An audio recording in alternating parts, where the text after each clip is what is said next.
Oyez, peuple de Konoha, comment allez-vous? Est-ce que vous avez passé une bonne semaine? Au moment où je vous parle, dites-moi aussi si vous vous sentez bien et j'ai envie de rajouter à cela une petite question bonus. Qu'est-ce que vous regardez comme anime ces temps-ci ou qu'est-ce que vous avez vu? Parce que, à l'instar de cette vidéo, très souvent je vous partage des choses que j'ai moi vues, mais je pense que de votre côté, vous avez vu ou que vous êtes en train de regarder des choses desquelles je suis passé à côté et qui pourront peut-être m'intéresser, voire me plaire. Donc je vous laisse me dire tout cela en commentaire. Et en attendant, aujourd'hui, nous allons discuter de 3 animes qui, selon moi, sont à voir ou à revoir. Tout dépend de votre consommation. Et j'ai envie de vous dire, trêve de bavardage. Intéressons-nous aux différents cœurs de sujets qui vont nous intéresser aujourd'hui. Je sais, c'est redondant, mais je n'ai pas pu trouver de meilleure transition.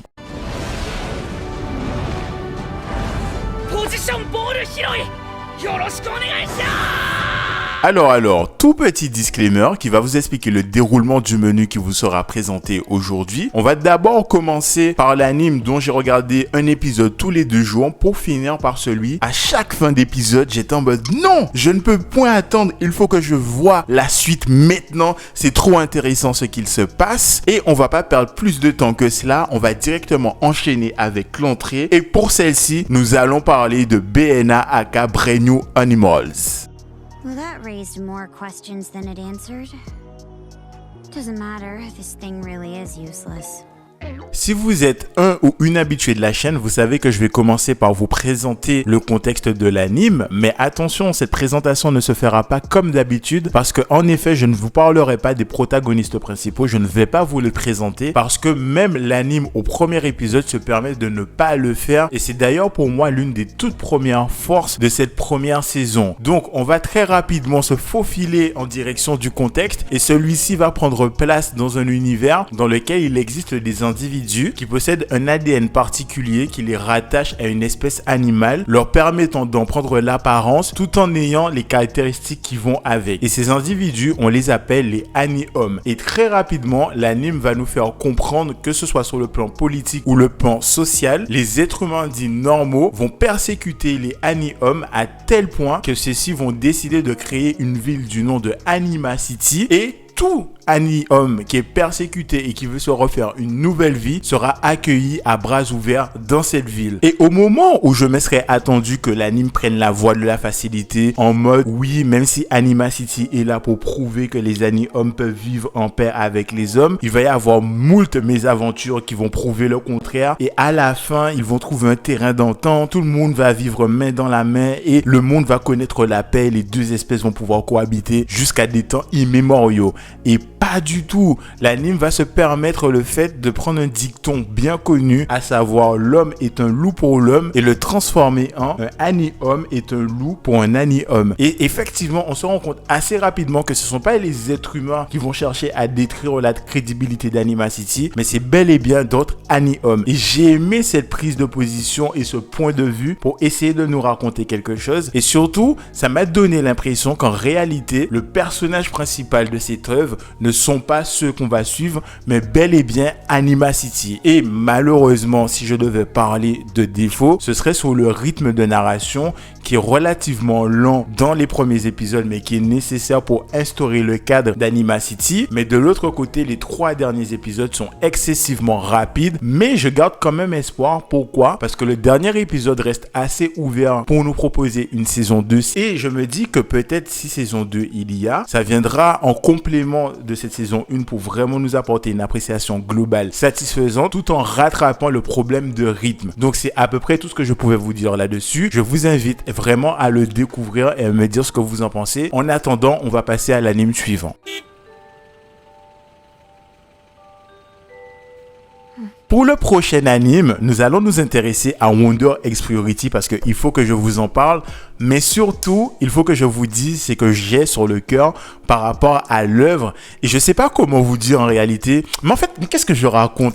Je sais comment vous dire que j'ai trouvé l'anime trop beau. C'est-à-dire que c'est la première fois que ça m'est arrivé durant un visionnage où le fond m'a vraiment interpellé, mais pour autant, c'est la forme qui m'aura plus impacté et laissé un peu plus de marque que le fond. C'est-à-dire que même si je ne suis pas fan des chansons de l'opening et de l'ending, je regardais juste pour profiter de la DA et du visuel que pouvait proposer l'anime. C'était juste trop trop beau. Et là, vous aurez envie de me répondre, mais ouais, c'est très sympa mon gars, mais de quoi ça parle? Mais ne vous inquiétez surtout pas, j'y viens. Nous allons évoluer dans un Tokyo du 21e siècle dans lequel nous allons suivre 4 collégiennes qui ont subi un traumatisme, à savoir la perte de leur meilleur ami qui s'est suicidé. Et chacune d'entre elles va réagir plus ou moins différemment à ce suicide, mais nous allons nous intéresser qu'à une d'entre elles afin de ne pas empiéter sur votre visionnage, à savoir Ai.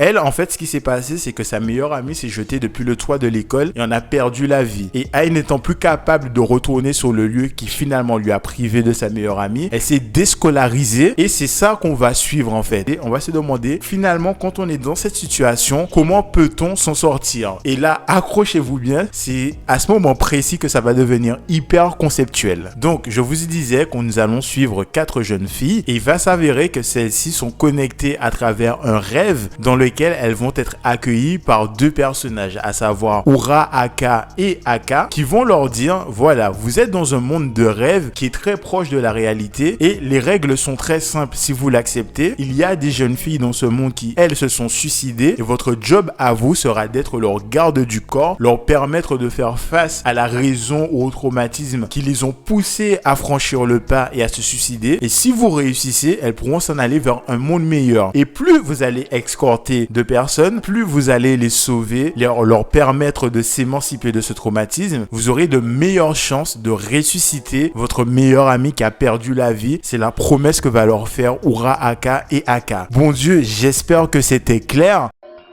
Non. Et si c'est pas le cas, je sais pas, regardez l'anime et peut-être que ce sera beaucoup mieux expliqué que moi. Et donc, une fois que ce contexte-là ou ce concept-là a été posé, qu'est-ce que ça donne? Ben finalement, c'est super sympathique parce que rapidement, on va se rendre compte qu'elles vont former un petit groupe, qu'elles vont s'entraider, elles vont commencer à en apprendre beaucoup plus l'une sur l'autre, relativiser leur situation, essayer de en sortir beaucoup plus forte. Et ce qui est super intéressant, c'est que c'est un anime conceptuel, certes, mais il ne va pas se reposer uniquement sur ce concept. Et vers les derniers épisodes, il va y avoir un début de mythologie qui est réellement propre à ce monde de rêve qui va s'instaurer et qui, moi, personnellement, m'a rendu extrêmement curieux. Et franchement, je vous le dis, allez-y, n'hésitez surtout pas et dites-moi ce que vous en avez pensé.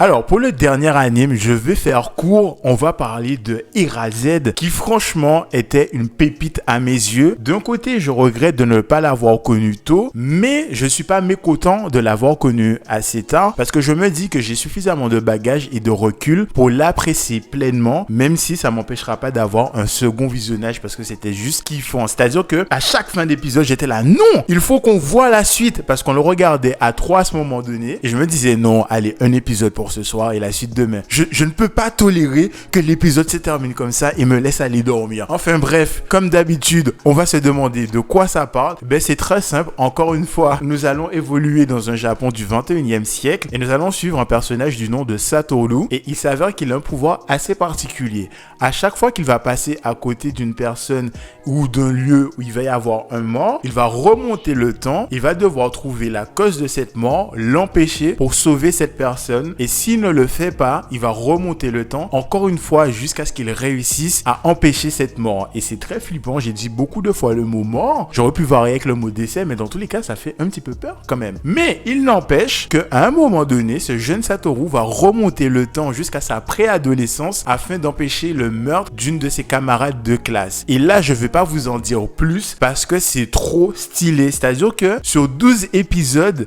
c'est palpitant, c'est tellement riche en émotions.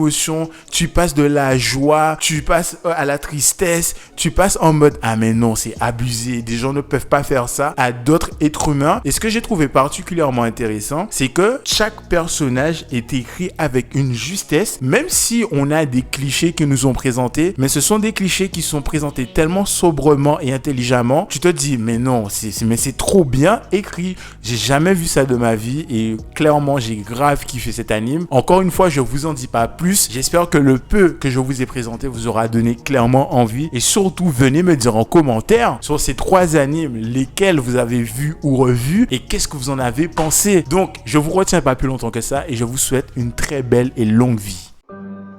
Au revoir, merci. Au revoir, merci. Au revoir, merci.